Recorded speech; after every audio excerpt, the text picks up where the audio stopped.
Hello and welcome to Kai Chi Alchemy. You can call me Katchi. This is a space of love, y'all. Welcome or welcome back. Today we're going to be reading a chapter from book 1, Anastasia, and it's very short. So if you'd like to grab your knitting or your tea or whatever, feel free, but shouldn't be a large commitment today. Let's see here. I was just gonna pull a card or two or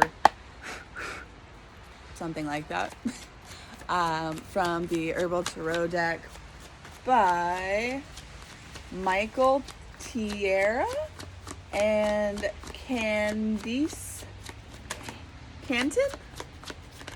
I'll probably put that down in the comments so you can find it if you'd like. The Chariot, Cypress, forward movement.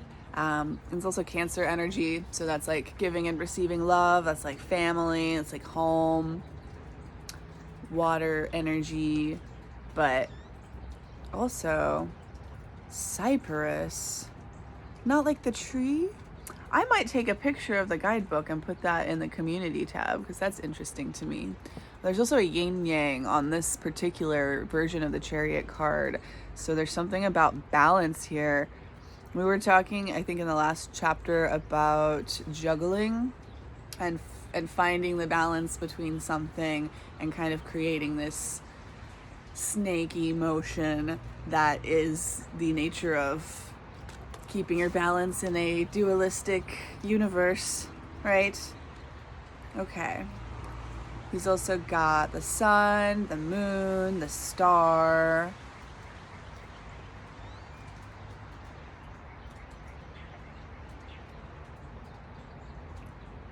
Sorry. Oh, and I don't know why, but I was showing on the bottom of the deck. Oh, it's not gonna get me. There we go.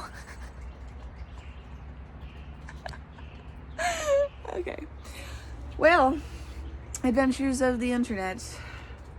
I don't think I'm gonna re-film that. I did just see 2:22 on the clock. That also may be a confirmation for you, in addition to the Chariot, in addition to Cancer, and in addition to Sun, Moon, and Stars. And this particular chapter is chapter 14. It's called Forest School. And it is raining a little bit, so... Oh, and I didn't take my phone case off. So the audio may or may not be funky. Feel free to let me know your thoughts down below.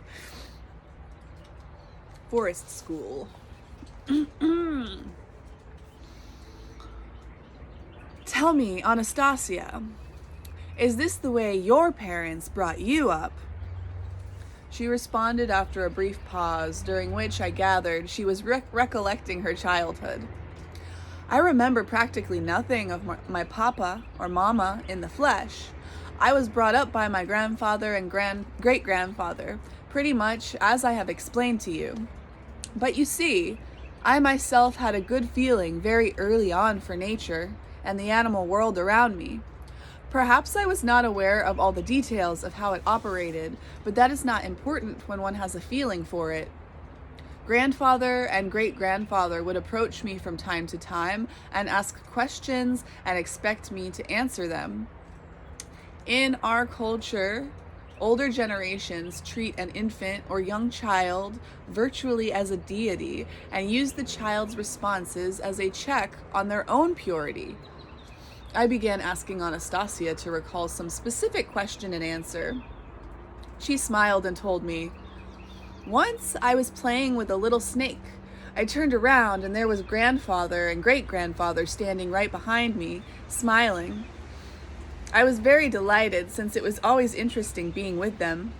They are the only ones who can ask me questions, and their hearts beat in the same rhythm as mine, but with animals it is different. I ran over to them. Great-grandfather bowed to me while grandfather took me on his knees. I listened to his heartbeat and fingered the hairs on his beard as I examined them. Nobody spoke. We were thinking together, and it was good that way. Then grandfather asked me, "Tell me, Anastasia, why do you think my hair grows here and here, and not here, and here. I touched his nose and forehead, but no reply was forthcoming. I could not give an unthinking answer. I had to understand it. The next time they came, Grandfather again said, "Well, I am still thinking why my hair grows here, and not here and here," again indicating his nose and forehead. Great-grandfather looked at me seriously and attentively. Then I thought, perhaps it is really a serious question with him, and I asked, "Grandfather, what is it? Do you really want your hair to grow everywhere, even on your nose and forehead?" Great-grandfather began pondering the question, while grandfather replied, "No, not really." "Then that is why your hair does not grow there, because you do not want it to."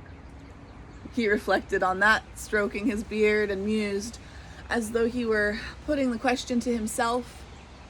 "And if it grows here, that means it is because I want it to."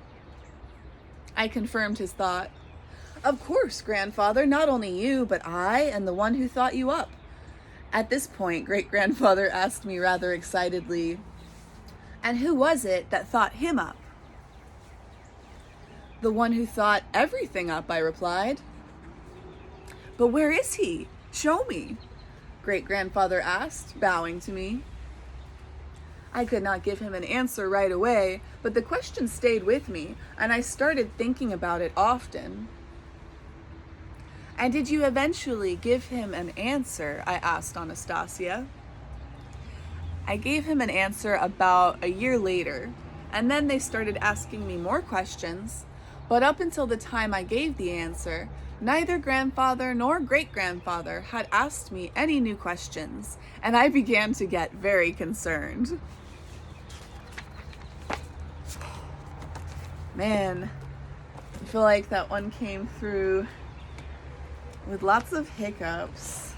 But that was interesting that we were looking at the Chariot and the Lovers in the beginning, because it's like about the Lovers is also called the decision, like the choice,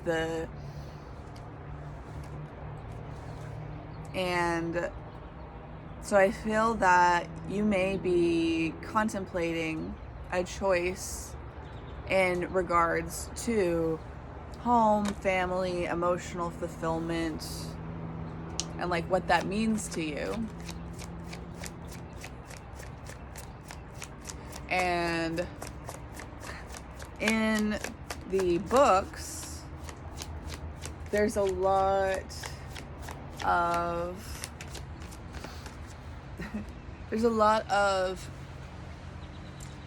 advice, a lot of perspectives that kind of go against the grain of whatever culture you're a part of, for the most part, if you live on Earth right now.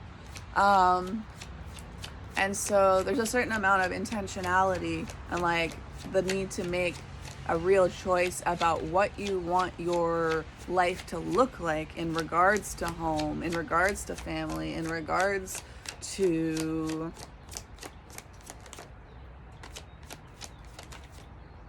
that element. Knight of Pentacles, Queen of Pentacles, very earthy energy. These guys are both looking in the same direction. So, I am so curious. Let's see if we can get some more on that.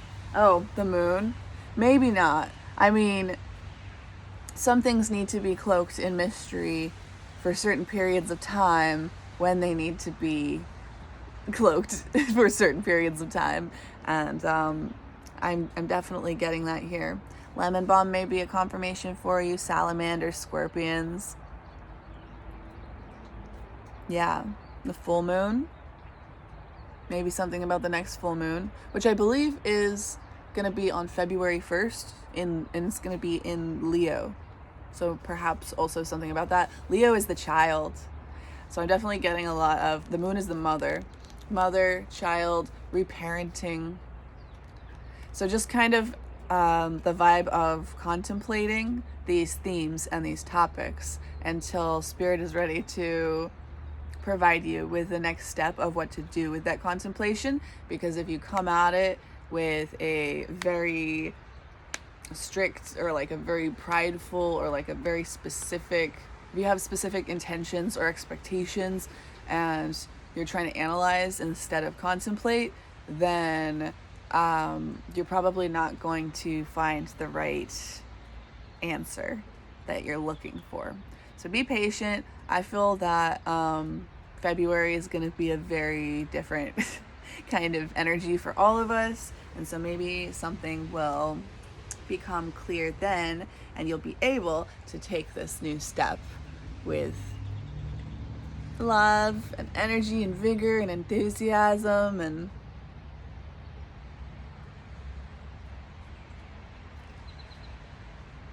innocence is a choice. So just trust until we get there, and try to stay present and not disassociate, and try to stay grounded and keep looking forward. Marshmallow. And what is this? Ella campaign. May be significant to you. All right, we're at about 12 minutes on the clock. It's been a very rambly kind of day, but I'm glad that you decided to stop by if you did. And I'll see you for the next one. Love, light, peace, and personal responsibility. I hope you have a beautiful day.